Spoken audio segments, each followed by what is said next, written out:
Hi guys, sa video na ito, ituturo ko naman sa inyo kung paano gumawa ng faded text design sa Canva.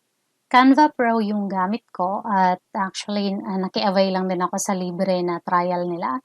So may nilagay ako na link sa baba para maka-avail ka rin ng libre na Canva Pro for 30 days. So click mo lang yung link sa description below. Now naman is, gawa tayo ng faded design. Ito yung gamit natin sa previous na tutorial. So, gamitin lang din natin ito ngayon. So, punta ka sa text. And, for example, gawa tayo ng new release. Ganyan. So, para maglagay tayo ng faded design, for example, i-blend na muna natin yung kulay dito. So, ano yung kulay na to? Ito yan. So, click natin yan. Ito yan. Ayan, magkapareha na sila. Na naman is, baba natin yan ng konti. Palitin natin ng konti. So, faded design.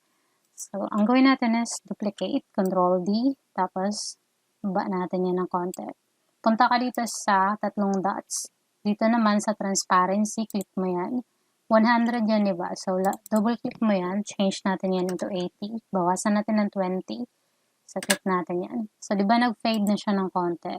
So, duplicate ulit natin, Control D, tapos drag pababa. Tapos, click ulit itong 3 dots. Same process. Click mo yan, bawasan ulit natin ng 20, so that would be 60. Ayan. At saka isa pa. Click pa natin, duplicate. Ayun, sorry. So, ayan, duplicate.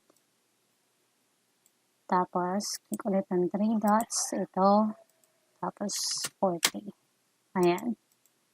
So, di ba ang ganda tignan? Part na siya sa design natin, sa marketing material natin.